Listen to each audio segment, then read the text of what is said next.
I've never shared this with anybody publicly. There's so many things happening in this conversation right now. 1,000 years from now, people are going to be looking at this podcast saying, so this was the breakthrough. If this was Sports Center, that would be like such a hot take. Skip Bayless would have no idea. Stephen A. Smith would have no idea what to say if you drop that down. That is so good. Yeah, this is my third bottle. So I misunderstood the instructions and the premise of the podcast interview. The joke I always say is like, how'd you learn so much? Got to drink a lot. The power of food and beverage to lubricate an environment. Resistance to change is hurting the church. I'm not in the camp that God has a penis or a vagina or a body at all. I'm in the camp that God is a universal spirit. This is the strangest podcast that I've been on. I don't even know what to do. I'm kind of geeked up about this wine. You've uncovered the mystery. You've exposed the formula. You've just duct taped together a number of things that aren't normally hanging out together, and I'm here for it. We're going to sit down at a table, we're going to have a glass of wine and some food, and we're going to talk about the beauty of Jesus. Thank you for the hospitality that this particular podcast provides folks like myself, and I know others, to be curious around their faith practices. I will never forget the first time I bought a bottle of wine by myself, which was yesterday.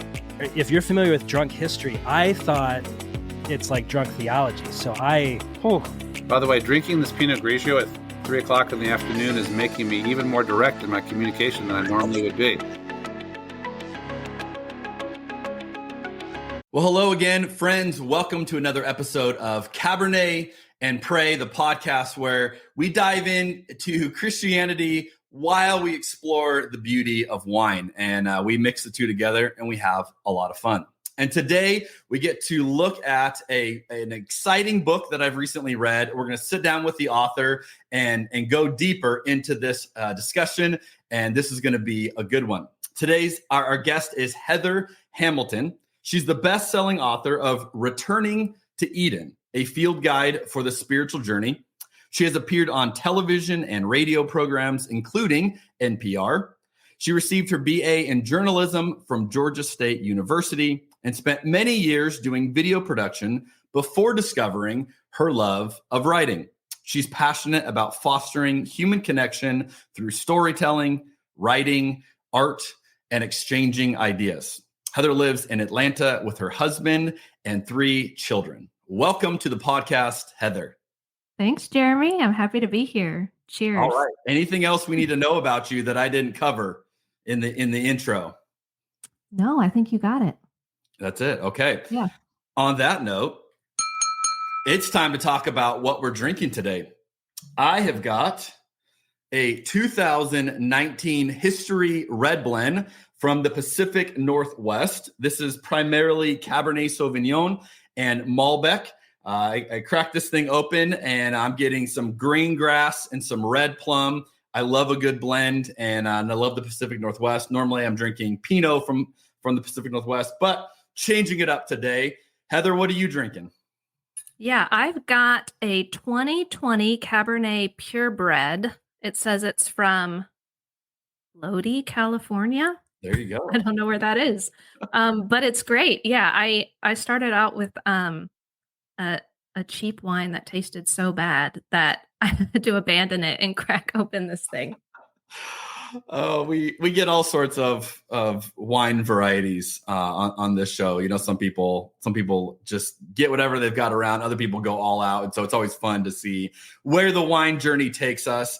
Yeah. Great to have you along, and you're one of the guests that eagerly accepted the invitation to drink wine and talk about God. So yeah, I'm excited. Thanks for your willingness to do that.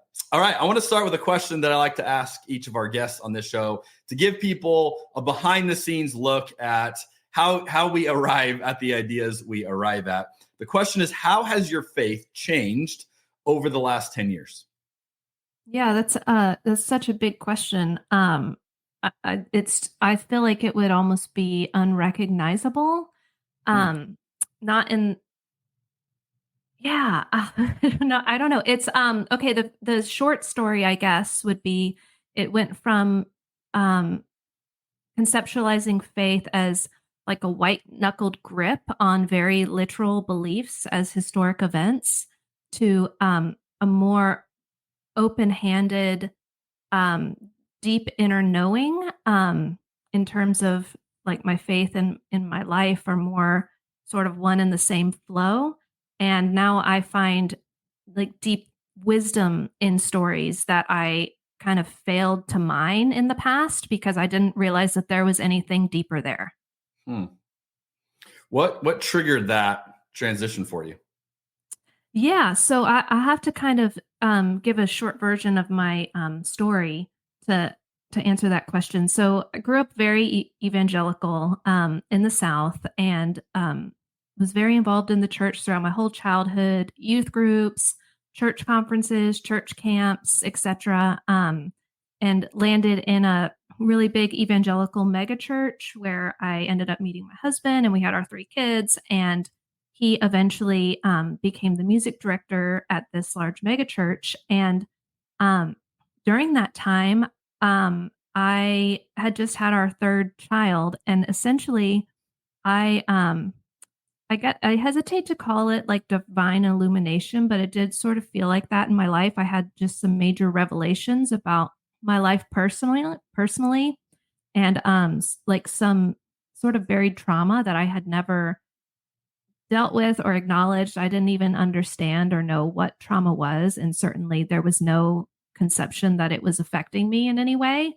And this sort of just erupted to the surface. And when it did, it essentially caused like an identity crisis and a nervous breakdown, where pretty much over the course of a few days, I went from like this really put together, like Christian American woman, you know, rocking and rolling in church and all of that, to like this relentless panic attacks that I couldn't get a hold of. And I just descended into this very deep, dark psychological place that I actually like recognized as hell. There was like a moment where I just felt like my soul was like completely untethered out in space, completely cut off from God. And in fact, it was like kind of this moment of realizing that like no one was coming to rescue me. Like whatever I had sort of held as like a mental conception of what might happen in a moment of desperation like that, it just was obliterated. Like nobody's coming to help you. And so in that moment of going like, this is hell, I had this sort of illumination come to mind that like, this is what the Jonah and the whale story was about. Like I just sort of intuitively knew that where I was the belly of the whale, that, you know, whether Jonah was a historical character or not was kind of irrelevant, but I knew that where I was is where that character was, like we were in the same place. And so really for the first time, my concept of hell was very disrupted, but I also was like returning to these biblical stories more as mythological maps of meaning that were going to help me navigate my internal world, because I was in a psychological state that I didn't have any reference for. And nobody at my church or in my family or anywhere in my sphere of resources like knew what I was talking about. It was something totally foreign. So really kind of all I had was my own faith that how I was seeing these stories was essentially I was being like led to see them by God. Like I felt like, oh, I'm seeing this in a new way. And I sort of have to trust this process, even though no one around me is like, is affirming this path that I'm walking, if that makes sense. No, this is such a great way not only to set up your book, which if you read your book, this all you're saying makes so much sense. But I encounter more and more people with similar stories where the faith they were raised with works until it doesn't. And there can be any number of triggers that somehow you go, wait a minute, this got me here, but it's not going to get me there. And then there's this panic, this loneliness, this what on earth, am I doing? And then it's the process of trying to make sense of that, of trying to find something deeper. And that's why I so appreciate your story and your book, because you just bring people along. And I imagine there are so many people who are either listening to this or watching this and then will read the book and go, oh, me too. You know, I totally understand this. And you talk throughout the book, which, by the way, this is what the book looks like for those on video. It's called Returning to Eden. I loved this book. And, you know, here's how I think. I'm a avid reader. I love reading. I think most people, they rate a book based on how much of it do they agree with. That's the way I find most people. Like, did I agree with 100% of the ideas? If so, that was an amazing book. That is a horrible way to rate a book, and it's a great way not to grow. For me, a great book is, did this book cause me to rethink things? Did it challenge ideas that I have from a different point of view? Did it cause me to put the book down and go for a walk and go, I gotta process this?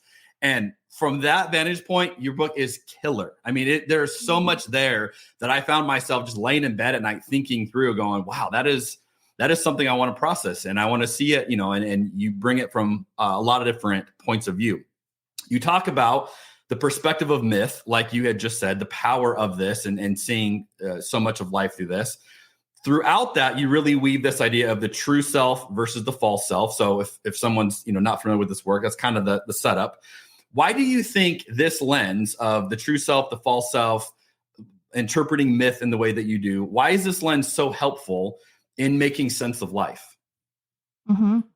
Well, I think it's helpful. I'm a pretty pragmatic person. And so I do spend a lot of time up in my head thinking and analyzing and yada, yada, but I'm also interested in something that like works and is helpful.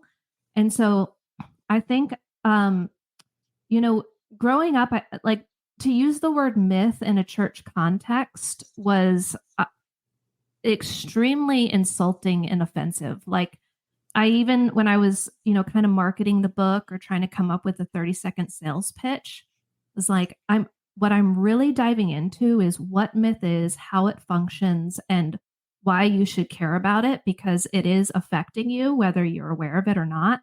But I couldn't say the word, because so much of my audience I knew was either going to be evangelical or former evangelical, but somewhere in that context where myth basically, to say, like I was just talking about the Jonah and the whale story, to say, I think Jonah and the whale is a mythological story. It is like, you can imagine, saying to a devout believer, like, I think that your belief is complete fairy tale. That's really insulting to someone who has a very deeply held belief and an emotional attachment, to their interpretation of stories.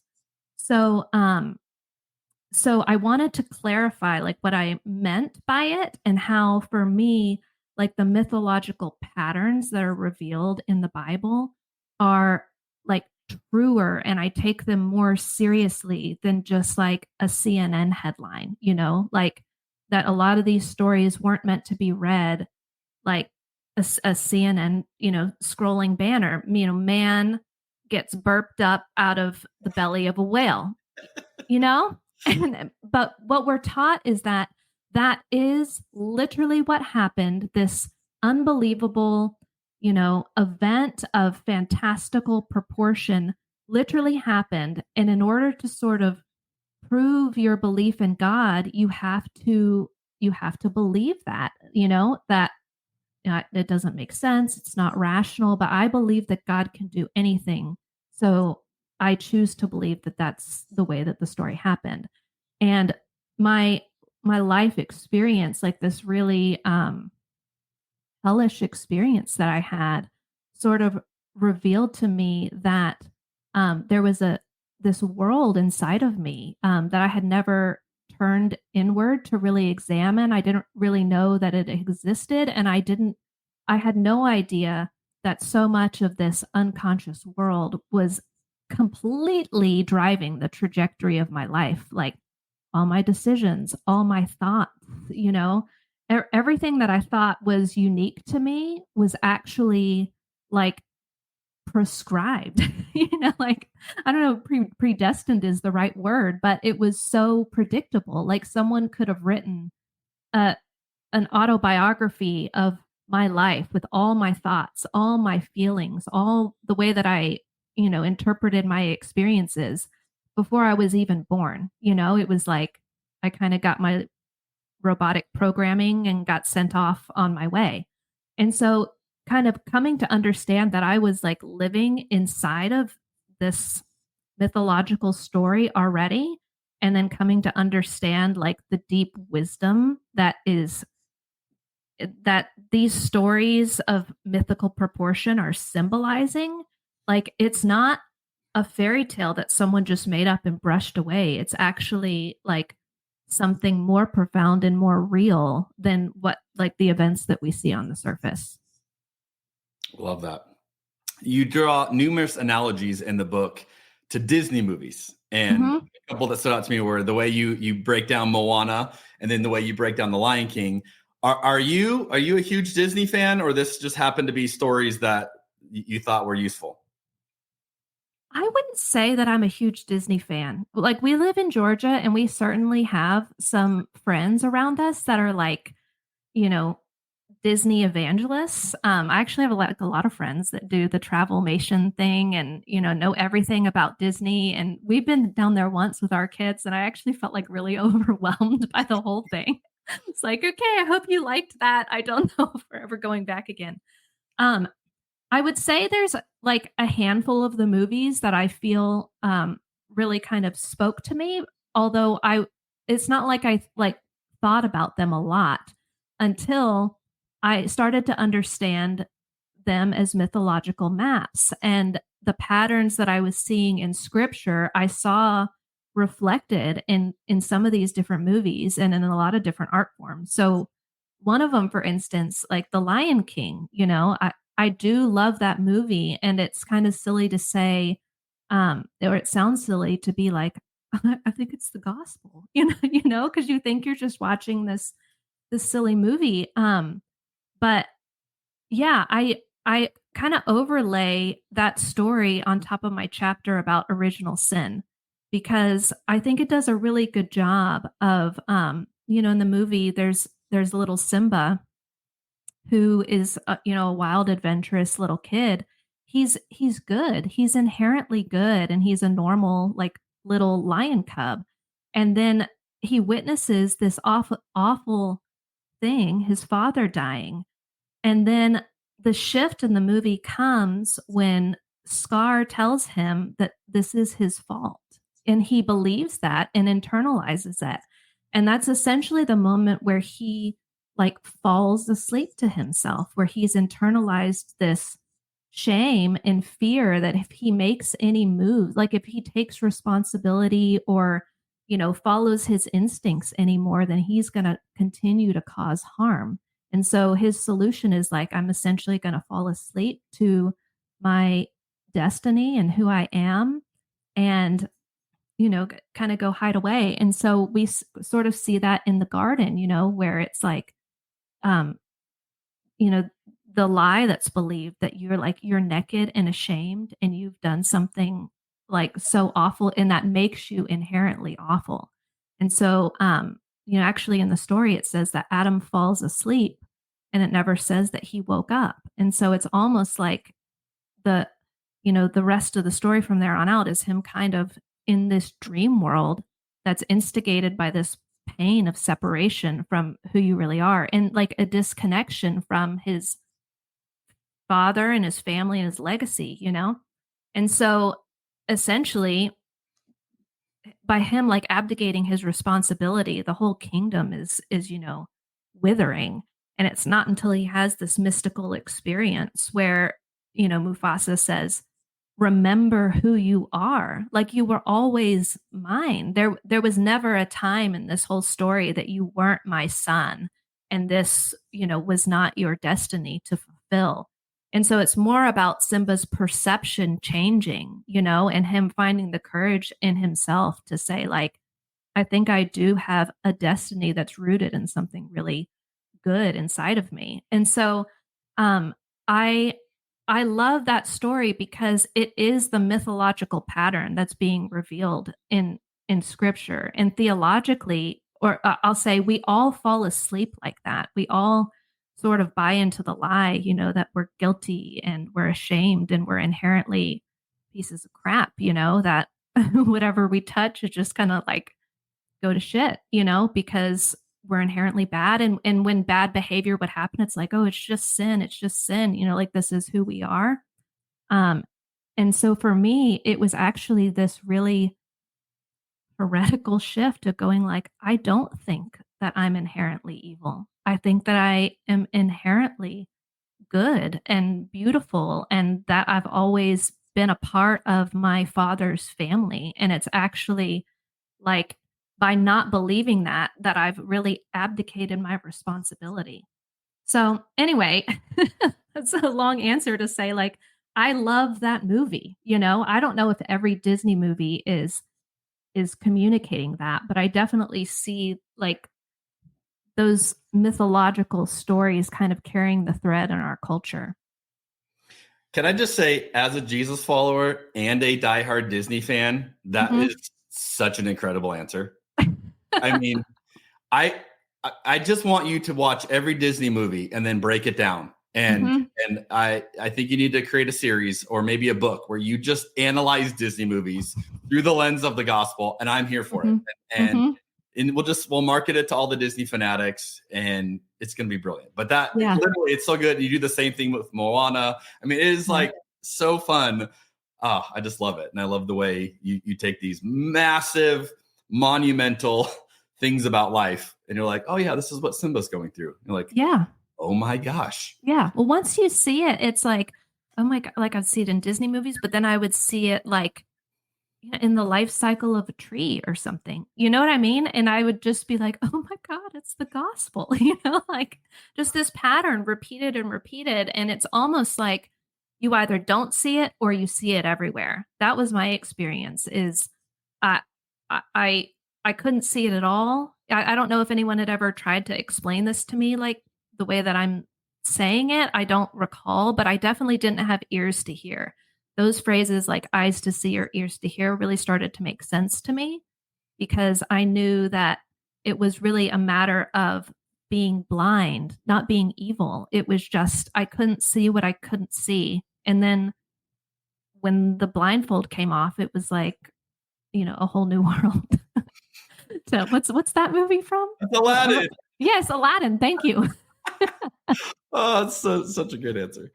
Okay, in the book, you mentioned the Enneagram, but you tease us and you do not tell us your number in the book. When inquiring minds want to know, this is where the podcast, we get to the deeper story. What's your Enneagram number?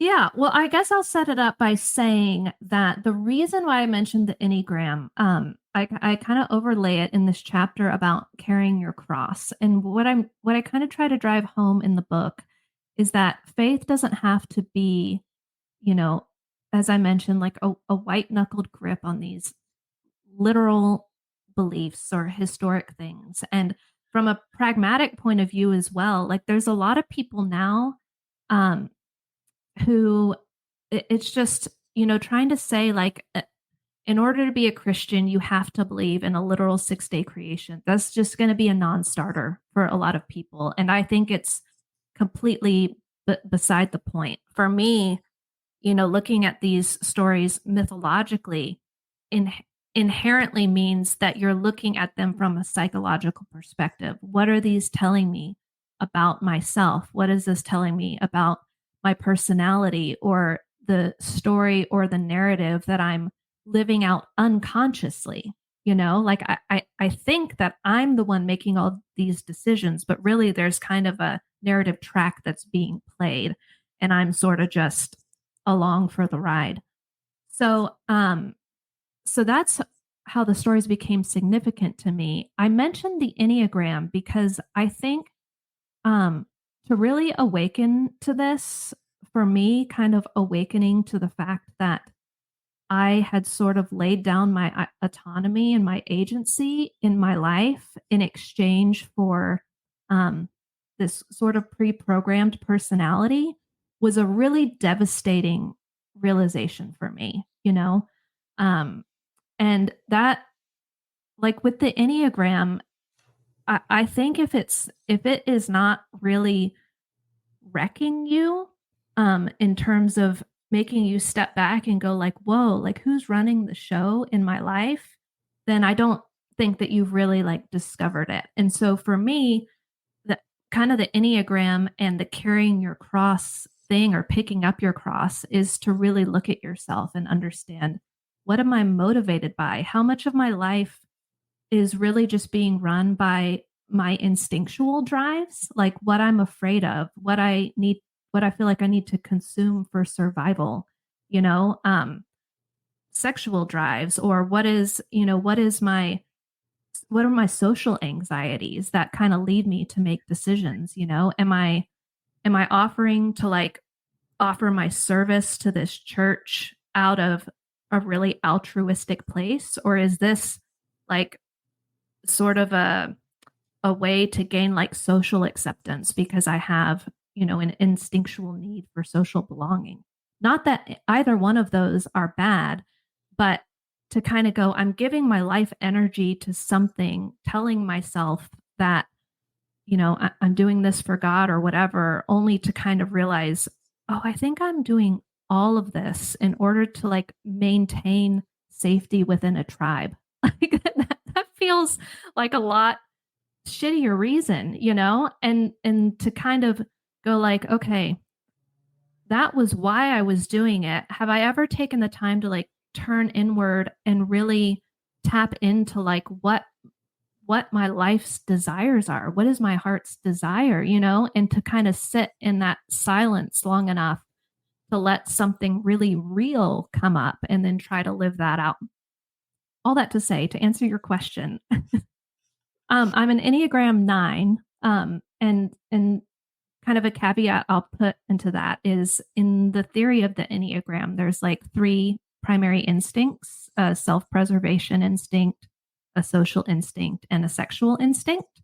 And each person is usually dominant in one of those instincts. And whichever one your dominant one is actually the one that you're probably the most injured in, like that you have the most wounding around. So I'm a social 9, which basically means I can sort of walk into a room, and my whole body kind of feels like it picks up vibrations reflexively. So if I walk into a room and there's like, conflicting energy, happening over here between a few people, I'll sort of instinctually feel like someone's playing like a disharmonious note or something. It's like a symphony of vibrations is always playing in the energy. And if you can, sorry, I'm kind of rambling. Like if you're listening to a beautiful symphony and then someone just strikes a wrong note, you feel it in your body, like, ooh, that felt not right. So I'll feel those kind of things and then sort of adapt myself to try to smooth it out, to kind of create harmony or whatever, which is like a really useful skill to have, but kind of awakening to that's what I'm doing all the time, is I'm constantly adapting to the other instruments in the symphony, trying to like harmonize with all of them so that it sounds nice. I realized I don't know what my note is. I don't know what I'm supposed to be playing. And that was really a huge part of what I talk about in the book with the true self and my own journey, was going like, oh my God, if I play my note, the one that is, intuitive and beautiful to me, I know that it is going to disrupt this entire symphony. And that doing that is really difficult for my nervous system to tolerate. And so a lot of the spiritual journey has been working with my nervous system to go like, okay, I can help myself be at ease when all this disruption around me is happening. And I don't have to, bend and shape shift myself in order to, make everybody else here feel uncomfortable. And in fact, when I do play my note, sometimes people hear it and go like, ooh, that sounds beautiful and wonderful. Like, I'm going to come over here and harmonize with you. So anyways, that was a very long-winded answer to say that's an example of like the gift and also the sorrow and the wounding of the nine is if you are a nine and you don't know that about yourself, or you've misidentified as a wrong number or something, and that is in fact what you are doing throughout your whole life, you will get to the end of your life with this deep sorrow and regret that you did not live your life. You kind of simply adapted and shape-shifted and harmonized with everyone else. And it ended up being like this waste of your incarnation. So, which is like a really tragic thing. So yeah, that's the task of the nine in life, is to sort of identify and figure out the true self and then bring it forth. Shout out to the nines. Shout out to the nines. They don't get enough credit. They're way more interesting and intriguing than I think the popular literature gives them credit for. My mother is a nine, so I am familiar. In the book, you include a picture that I absolutely loved, and this will be self-explanatory. You include a picture of an artwork called Christ in the Wine Press. This is obviously a perfect connection for a podcast called Cabernet and Pray. What can you tell us about this depiction of Jesus? Yeah, so I will hold it up for the viewers. For those on video, you're getting a little shot of the book here. Okay, so in this picture, you see the typical. We see Christ on the cross. We've seen that for forever. We're all very familiar. But in here, he's actually like standing in a wine press, and his body would be like what would be happening to the grapes. Okay, and then the cross is bearing down on him like a wine press, and then you actually see right here this picture of what would represent God the Father being the one that's pressing him.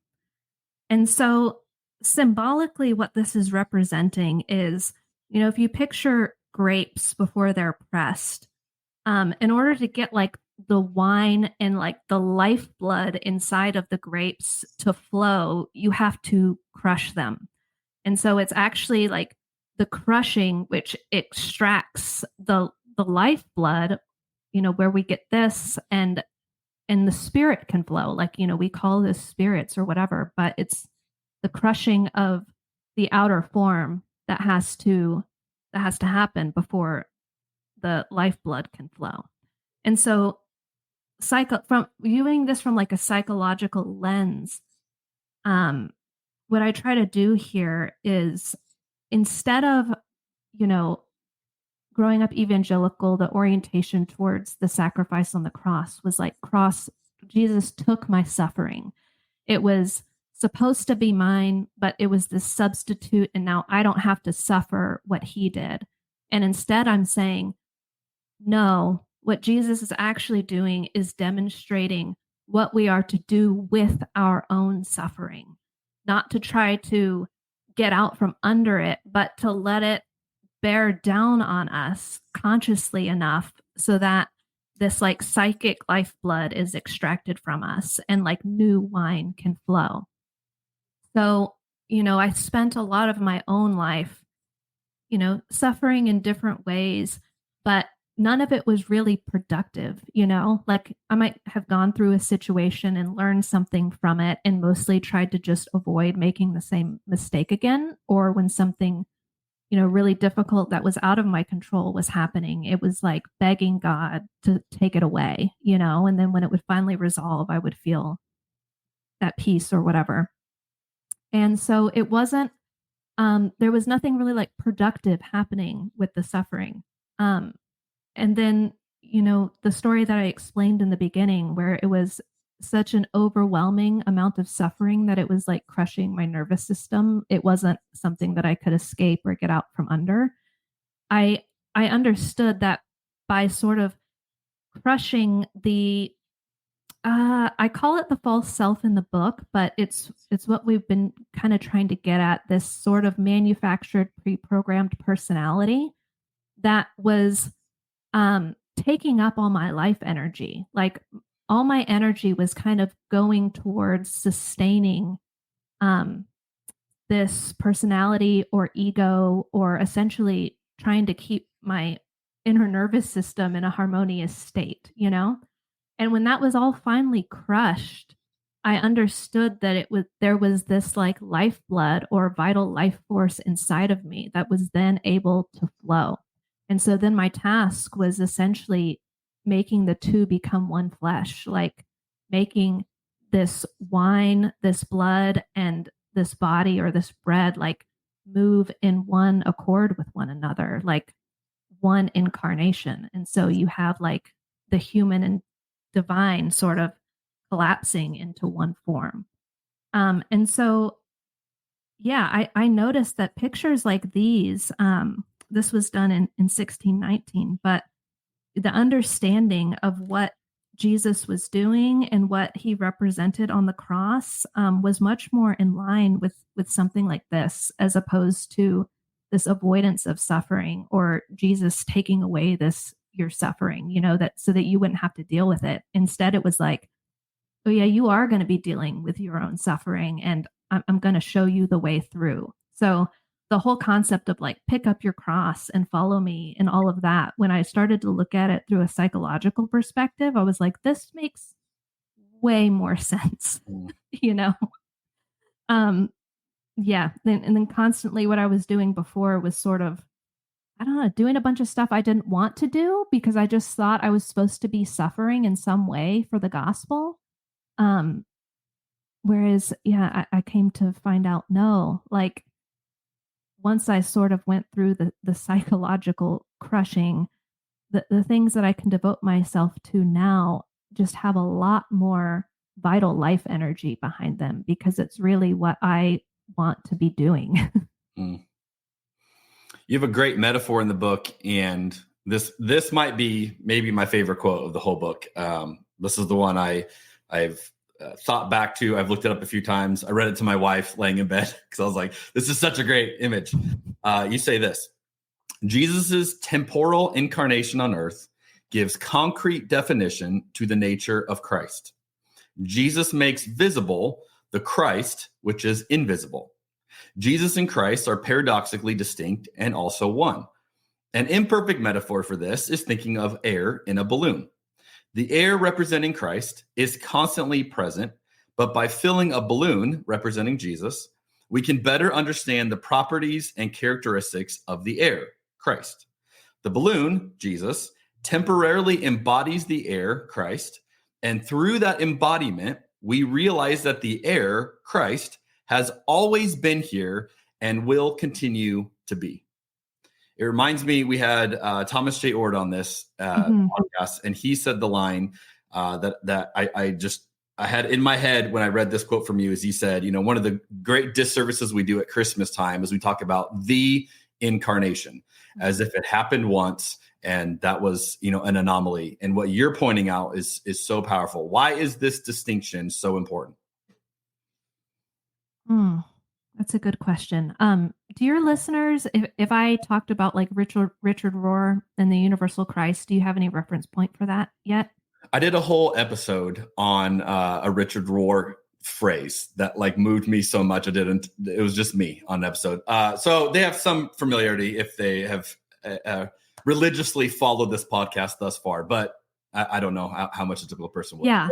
Yeah. So in the sort of in the mystical experience that I ended up having, which started with that very hellish experience and then kind of transitioned into a very heavenly experience. Something that was paradigm shifting was this sort of experience of Christ on the horizontal plane, like emanating from all of creation. I sort of my recognition of like divinity and Christ in Jesus, it like expanded to essentially everything. So, you know, the idea that Thomas Ord is talking about and what I'm trying to describe is Christ being like the animating spirit of all physical form. So it's like the spirit of God that is animating everything all around us. So from that perspective, like there's nowhere where you could go to not be in Christ, saying that like in Christ we live and move and have our being, or to say like, Christ was present from the beginning. Like, what does that mean? What does it mean to say like 33-year-old Jesus, or, or was it infant Jesus, or was it 8-year-old Jesus? Like he is in everything, like when you take that very literally, talking about a historical man, it doesn't exactly make sense to say like, what does it mean to say Christ is all and is in all, or Christ fills all things? In Ephesians, it says Christ fills all things. What does it mean to say like 33-year-old Jesus is like filling this wine cup right now? That doesn't make sense unless you understand Christ to be the animating spirit of God that's incarnate in all things. So like Richard Rohr would say, like the universe is God giving birth to God. So once you start to see that, it's like you understand that literally everything is like this physical manifestation of Christ. Now, Jesus, to go back to that metaphor about the air and the balloon, Jesus makes that reality, the reality that like is then, now, and forever, it makes it fully transparent so we can understand the reality that we're living in. So I love this little story from, I'll go back to this Disney movie. Have you seen Soul? I have not, actually. Oh my gosh. Okay, you gotta go watch it. I won't interrupt it for you, but there is this scene where the protagonist kind of has this experience, like we all do, where he's like, if I get to this point in my life, then I'm going to feel fulfilled. It's almost like we have this acute heavenly dream for our life here. Like when I get all these things, or I accomplish these goals, or I get to this certain point in my life. The piano player? Yes. Okay, Yeah. As you're talking, I'm like, wait a minute. I have okay. seen. Yeah, the jazz player. Well, he finally plays like his dream show with his dream artist, and he comes out and he's feeling like this disappointment, saying like, I thought that I would feel differently like once this was over, and instead I still feel the same way. And the artist that he's just played with tells this story about a fish swimming around in the ocean. And the fish swims up to this older fish and is like, excuse me, sir, I am looking for the ocean. Can you help me? And the older fish is like, you're in it. And the little fish goes like, oh no, this is the water. I'm looking for the ocean. And that is the blindness that we're talking about, is that when you start to understand Christ as filling all things, you understand like, oh no, heaven's not some destination that I'm going to arrive at in the future. I'm already in it right now. And so when Jesus says, the kingdom of God is within you, it becomes heaven's not this place that we attain later. Heaven is a place from which we see everything else. And so you understand like, oh, it's not, I got to find Jesus or believe this certain doctrine or whatever. It's awakening to, you couldn't ever be separate. If you're a fish, you can never be separate from the ocean. You couldn't, it's the silliness of looking for the ocean when you're in the water. And so it's really becomes this shift in perspective where you start experiencing heaven and earth as one. Like that's the experience of kingdom life, is it is all just one thing, which, opens the door to like, yes, that means the suffering and the ecstasies and the joys and the sorrows. Like it is all part of the one. And so, you include all of it. It all belongs, and there's nothing to resist anymore. And so it's not that we stop feeling pain, it's that we stop resisting pain. And so we don't inflict all this unnecessary suffering on ourselves. You tell the story in the book about getting an ear infection. And then you have this super interesting line. You say, I was praying in the wrong direction. What do you mean by that? Yeah. I meant that part of my hellish Jonah and the whale story was sort of this devastating realization that who or whatever I was praying to didn't exist. And before I freak everybody out, my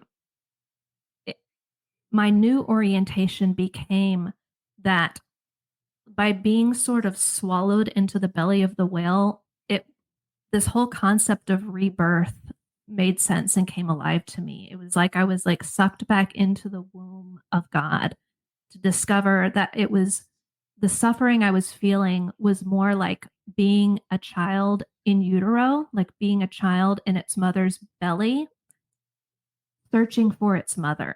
Like, if you think about that, that would be so sad and tragic for a mother to be carrying a child and the child inside being convinced, like, where's my mother? Being convinced that it's separate from her or not a part of her, or it has to find her or try to get close to her. When in reality, it's like you and the mother are one. Like, the mother's nutrients is literally like what's flowing through your body and creating your body. Like, there is no separation from her. And so it was this reorientation of going like, I'm praying and searching for something or someone out there that I call God, that I've projected all of these characteristics and a certain personality onto, that I want to come down and rescue me. And so that God concept died for me, and it became more of a God is in me and moving me and breathing in me and crying through me and loving through me. And when I could see like that, it became, essentially me getting up from the foot of the cross and getting on the cross. And it's like you start to understand that God is seeing the world through your eyes.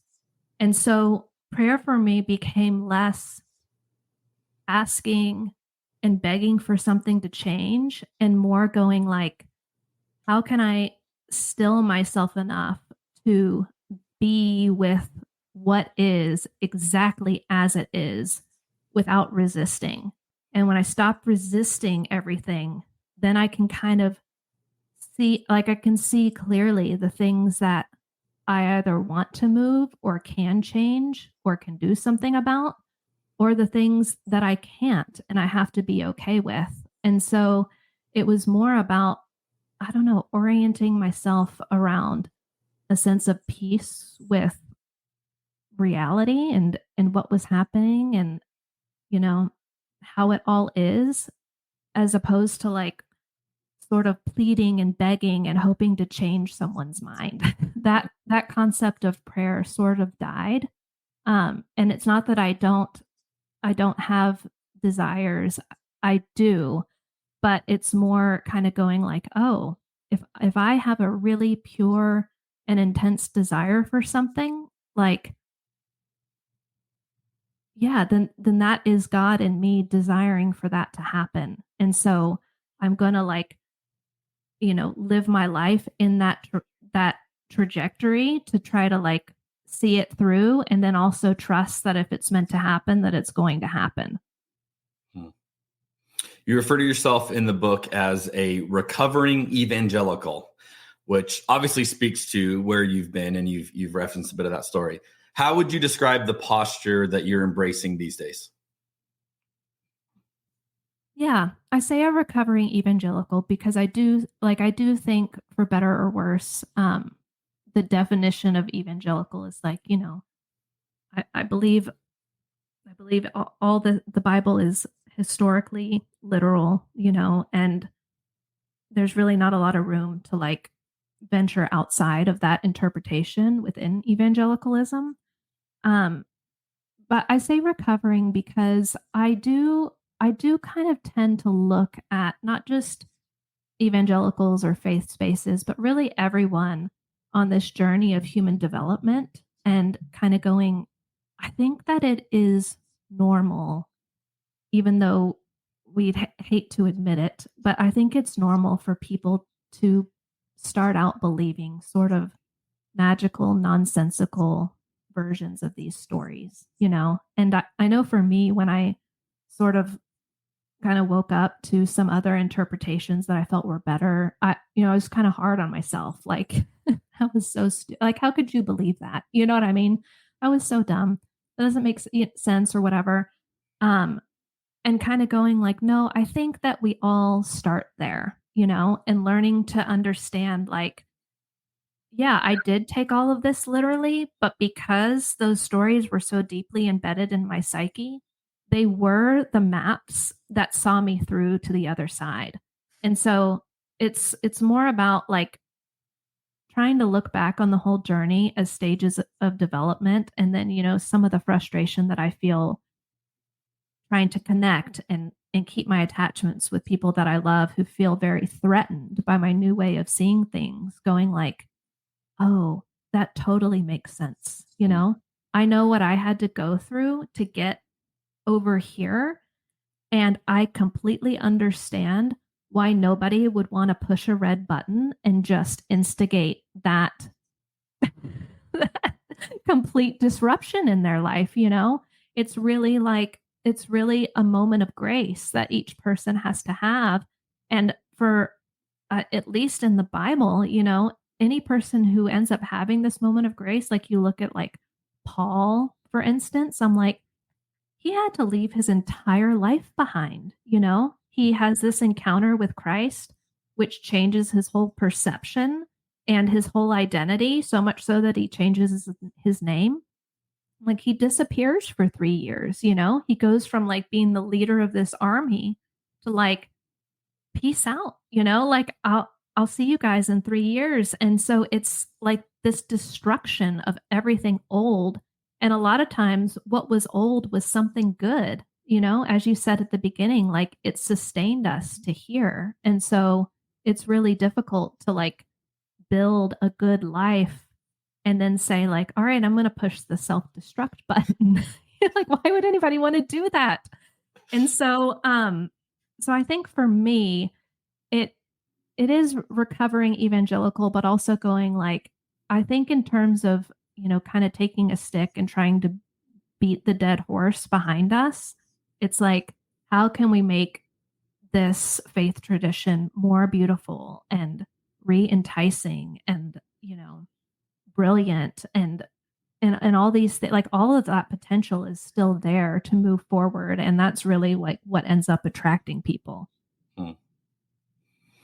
You have a quote in the book that I love doing these podcasts where I get to read the book, ask my own questions, and then save them because I know I actually get the chance to sit down with you. So there's 2 questions I had that I'm like reading your book on. I can't wait to ask you this because these are questions I walked away with. You have this quote. You say, a person who believes he has an enemy, such as Satan, outside of himself has not yet turned inward to face himself. His outward enemies are a projection of what he can't yet face inside of himself. The projections reflect the inner, denied parts of himself back to himself. Now, my question on this is, do you believe there is any objective sense of evil in the world outside of us? And then another kind of way of thinking about angels and demons. Is this all metaphorical? How do you, from your lens of myth, make sense of evil? Yeah, that's a really good and deep question. Okay. Let me answer it with kind of a story. Let's say that you had a dog that was bitten by rabies and absolutely made the dog go mad and insane and violent. Like if I had a dog infected by rabies living next door, I'm at home here with my 3 kids running around, and that dog is running into my yard, like trying to attack my kids. I absolutely, the dog's got to go, you know? But also I understand how the dog ended up that way, if that makes sense. Mm-hmm. And so I think that I do think that there is objective good and evil. I don't think that it is as far removed from us as we would like to think.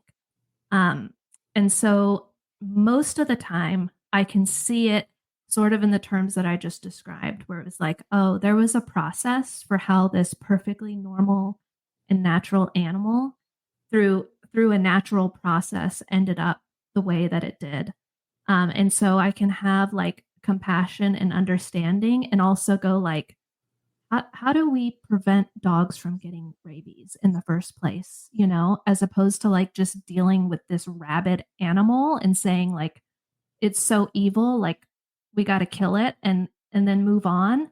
It's like, if we understand the process, how do we go back up, follow the stream back up to the headwaters and figure out where this is flowing from?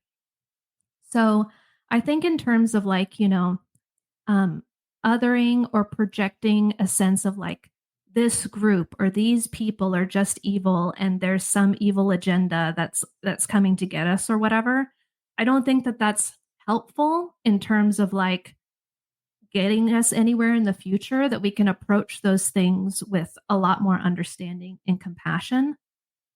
With that being said, I oftentimes feel like we can unconsciously contribute to the problem of evil that we are so afraid of by projecting our unconscious fears from within.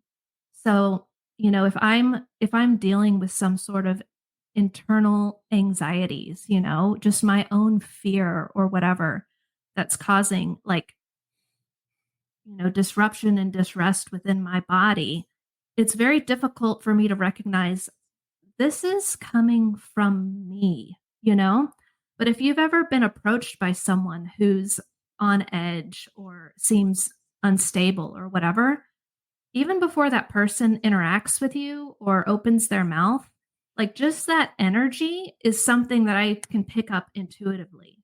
And so then it becomes like this looping cycle, right? Where it's like, why are you acting like that? Now I'm on defense. And now like there's this building friction that's happening. And so I think if we don't recognize that a lot of the times, like the fear that we think is coming from outside is something that we're projecting onto someone externally and then reacting to it. It's just an unconscious reaction that builds and builds and builds.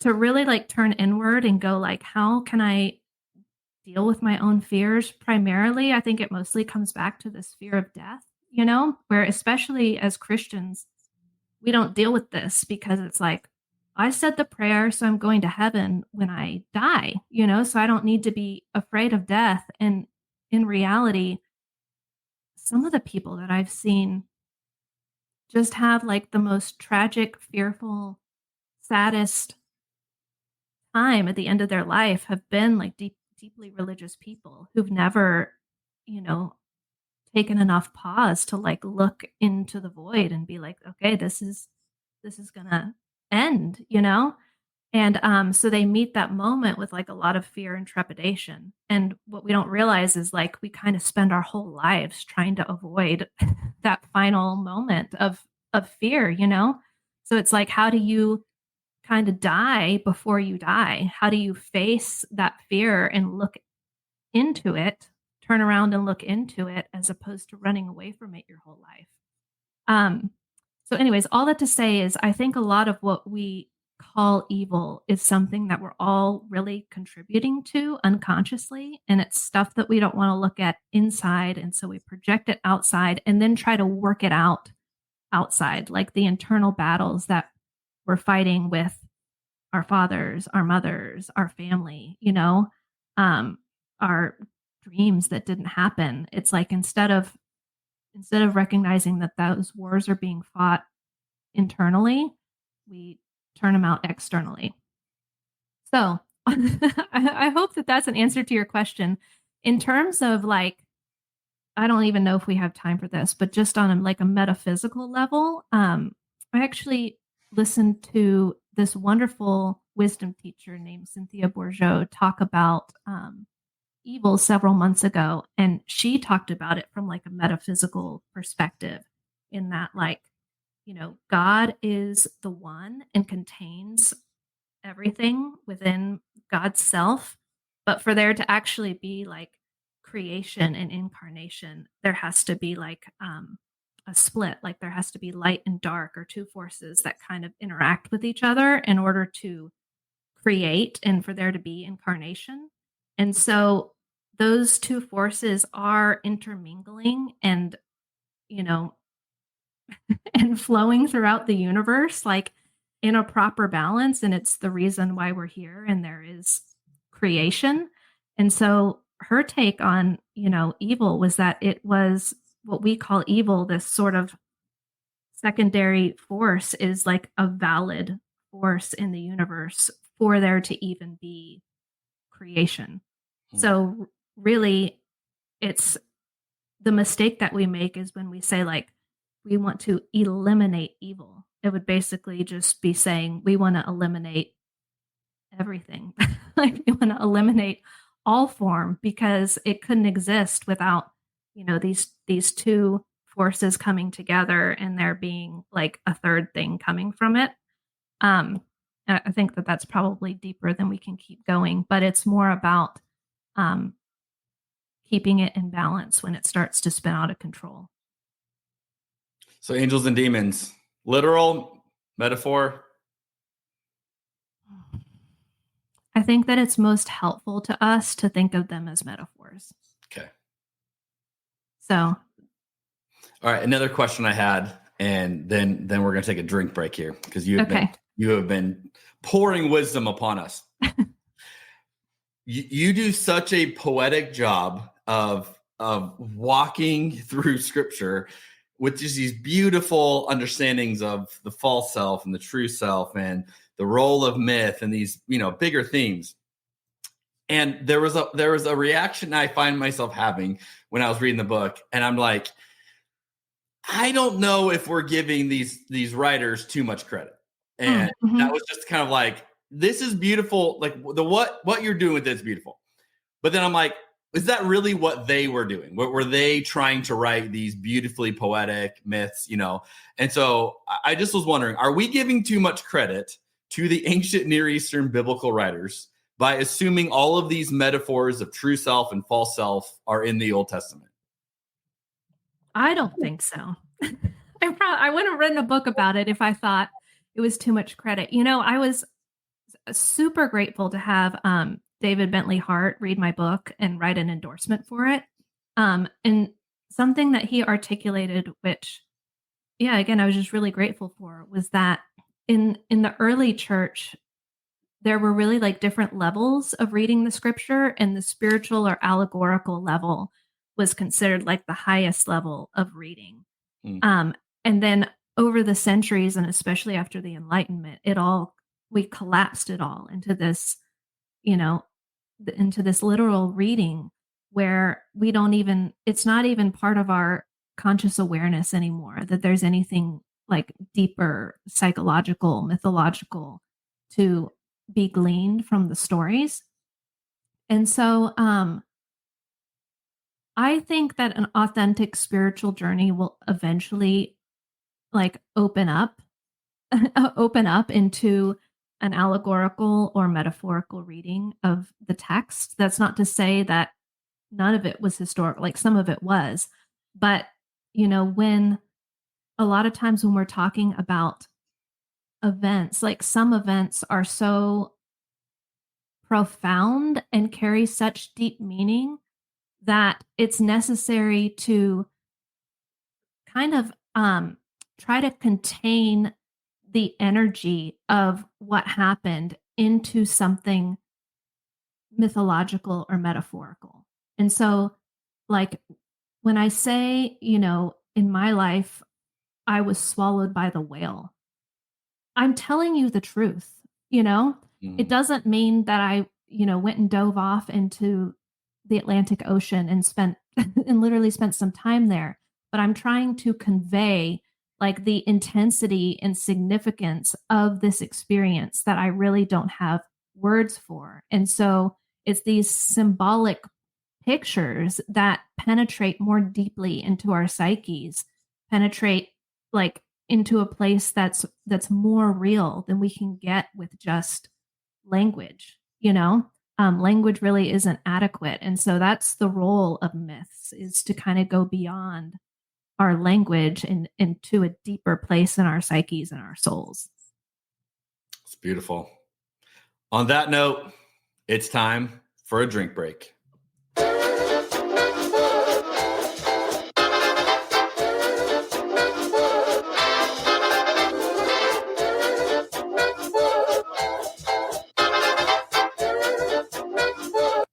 Okay, Heather, now we're going to get to some rapid fire questions that we ask everybody on the show. I want to begin total change. We're going to switch it up a little bit. I want to hear a favorite story you have about wine. I love hearing those stories, those moments people go, man, this was it. This was when that was the best I've ever tasted wine, or everything aligned. Do you have a moment like that? Oh my gosh. Okay, I should have spent some more time with these rapid fire questions so I could answer more quickly. I wish that I had a beautiful answer to this. To be honest, I feel like all of my wine stories. Okay, I'll say this. My introduction to drinking alcohol in college came off of like, you know, super Christian, put together, never had a sip of alcohol until I went to college. And so my first introduction to alcohol was like hunch punch at a frat party. Okay. So when someone said, do you want to drink something? That meant, do you want to black out and get drunk? Like there was no scoop a cup out of this cooler. Yes. Yes. And it tasted so good that, you know, it got the job done. So anyways, that was my introduction to drinking. And I do remember putting that aside, going like, this is not sustainable. You know, I need to take a break from this. And then a few years later, discovering wine. And I won't say it's a moment, but I do remember I had this sort of eureka thought of going like, oh, I can just have a glass of wine and that can be it, you know? And so it was this like reorientation towards like, I can appreciate this and savor it and, you know, have it be a part of the experience as opposed to like a high-speed rail train to non-experience. We all have to start somewhere, right? Yes. And then that was your false self drinking. Yes. Yeah. Yeah. Right. Or it was an attempt to escape from the false self. There you go. Yeah. I love it. What is something that's blowing your mind right now? Right now, something that is sort of blowing my mind is, I tend to have problems that I kind of percolate over for a very long time, just trying to think about it and work it out. And it's some of the lopsidedness in our culture, and how specifically like in Eastern Orthodox liturgies and their pageantries and their ceremonies that they kind of act out every Sunday in their church services, how the symbolism reflects a certain proper order, if you would say. And so part of that is, you know, when you have like an Orthodox ceremony set up, you have like the high altar where you're worshiping like the highest thing, which is Christ. But then at the edges of the church, you'll have gargoyles or strange or weird creatures that are there and belong there. And so something I've been thinking about is not striving for perfection, but for completion. And in that completion, to have everything in its proper order. And so something that, I noticed with more conservatives, but in the evangelical church is this intolerance for anything imperfect. So metaphorically, like an intolerance for the gargoyles and the demons on the edges of the church and the things that are weird and strange and disgust us and make us uncomfortable. It's like we have to get rid of those. And so we sort of sever that part of the whole off of ourselves. And then there's a giant compensation for that because you can't just repress one part of yourself without there being an overcompensation. And so then, once you kind of swing over to the left and go like, hey, we've really, severed these people out of the whole, or we've ostracized these people.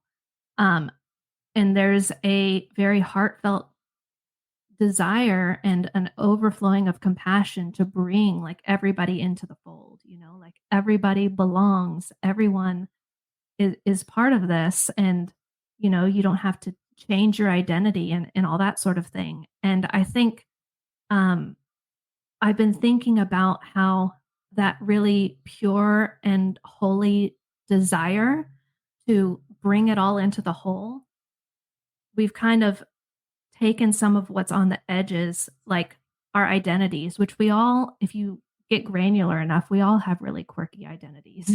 Like this works on like a micro and a macro level, but where you kind of take something really strange and weird or whatever about yourself and you make it like the center thing that you worship, and then your whole identity has to become about that one thing. And I think that we've done that like on the personal level, like I need to bring up this really unique thing about myself, and then I need to make everybody around me see it and affirm it and validate it, worship it. And so we do that like on an individual level, and then we've kind of done it on a societal level. And like when you put what's supposed to be along the edges on the highest altar, then like just the whole ground starts to disintegrate underneath you. And so I think that I kind of have seen that like in so many different spaces, just in kind of going like, oh wow. I think that in an effort to include everything in the whole, which is like a good and sacred and holy endeavor, we've missed the part about like proper order, and we're sort of all suffering for it. And I'm not exactly sure how to, I don't know how to bring that forward. This is actually like the first time that I've like talked about that out loud, but it's something that I've been thinking about a lot. Bring the gargoyles back to church. Mm-hmm. Yeah. Love it. What do you see as the main issues facing Christianity in America today? The main issues facing Christianity. I think it's unnecessary litmus tests, really. Like, I've struggled with this personally because like Christianity is my mother tongue. It's the language that I speak, it's the symbols and metaphors and stories that I use as like a portal to the transcendent. And I feel like I know that about myself, and I also can't bring that forward in most churches, like at all. I probably hold some opinion that would like offend almost every church, And so I think I think that we have sort of abandoned what our highest values are, and those things that I think most people could subscribe to and rally around, and we've abandoned that for like a litmus test of dogma. And I think that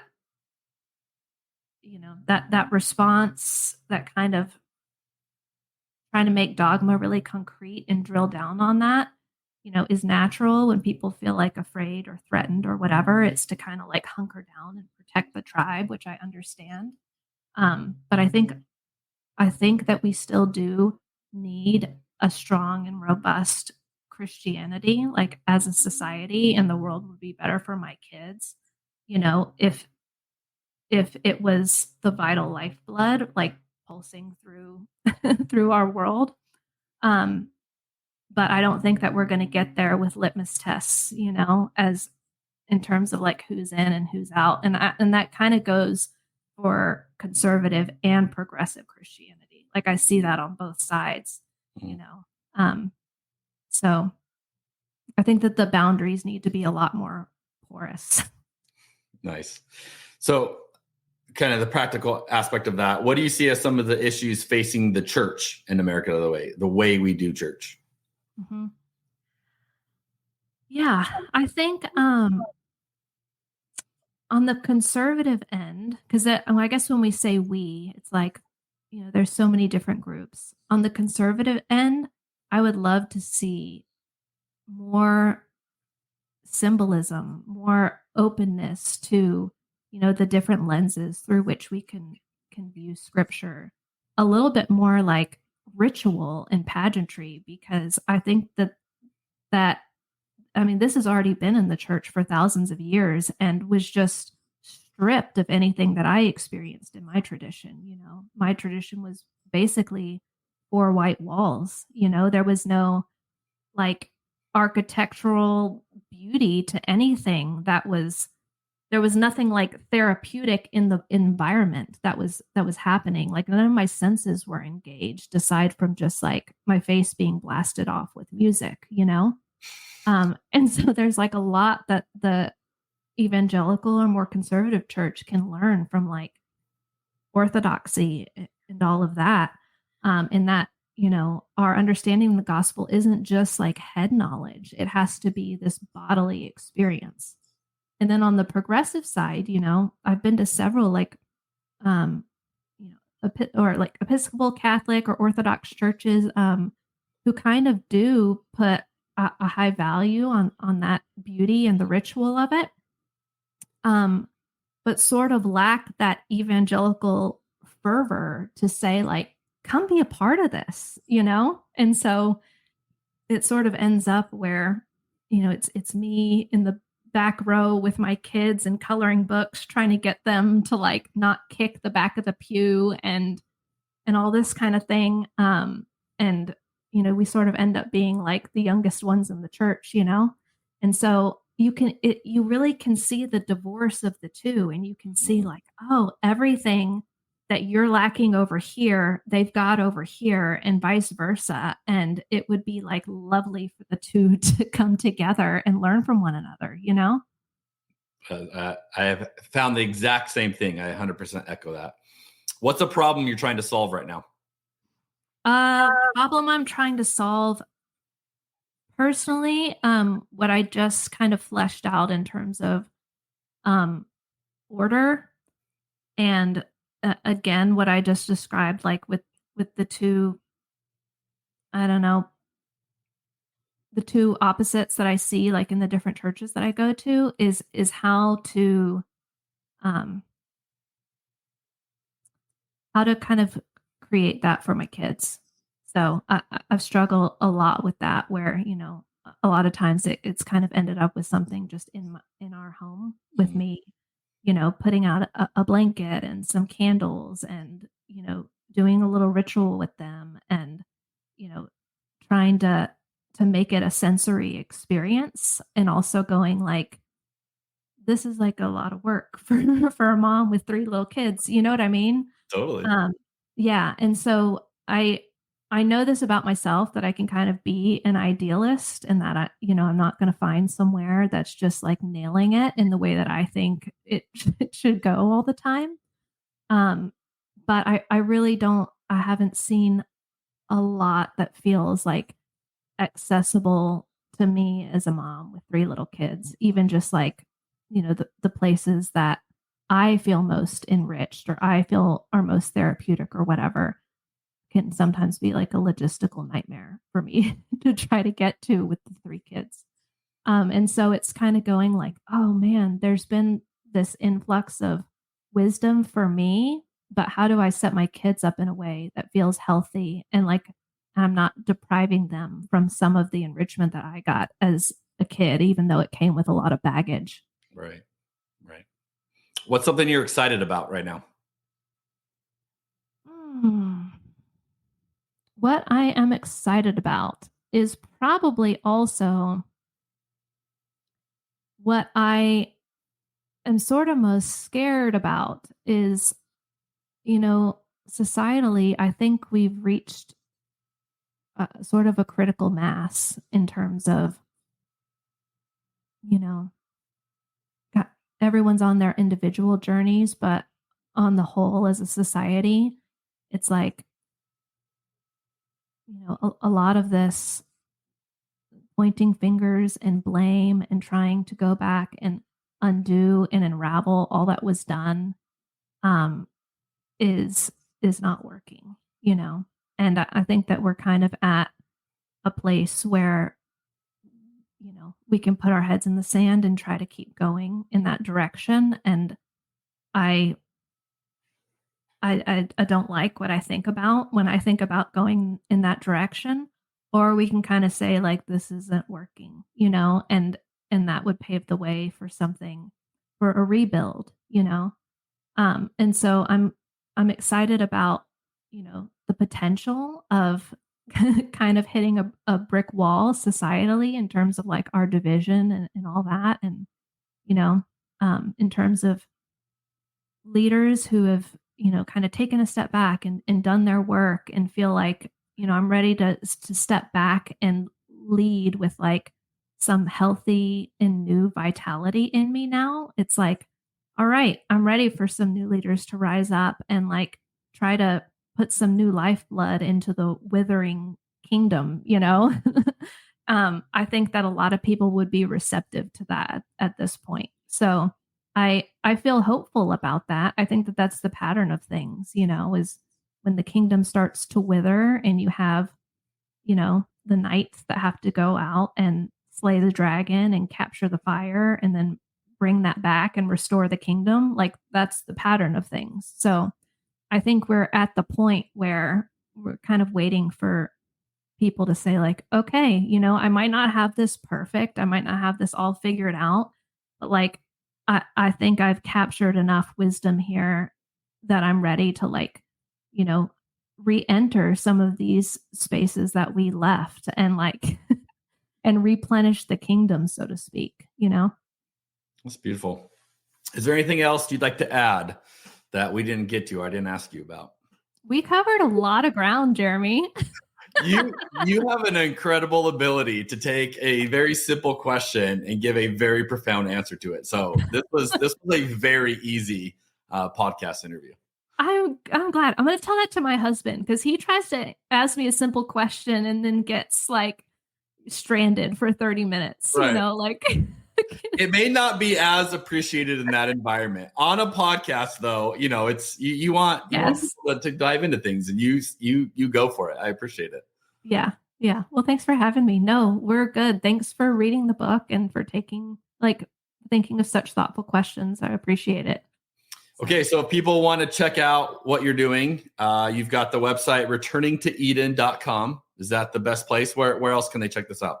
Yeah, returningtoeden.com. You can find my books there. My social media channels are Heather Hamilton 1 on Instagram or Heather Hamilton Author on Facebook. And then also on my website, I write a monthly newsletter called Unorthodox that you can sign up for. And when you sign up, you can actually read the introduction to Returning to Eden for free. So that's there. Little bonus perk for you there. Yeah. Well, hey, Heather, I just want to thank you for taking the time to sit down today. Hearing all that you are bringing out and putting into the world, especially as a 9, I have immense respect for you because I know a lot of what you're sharing has to be very vulnerable and has to come with a sense of, oh no, like you said, most churches would have a reaction to something, and yet you're doing this work. You're giving the rest of us a chance to wrap our minds around this, to envision Jesus in new ways. And so I applaud that work. And I just want to say thank you for all that you're doing. We really appreciate it. Thanks, Jeremy. All right, everybody.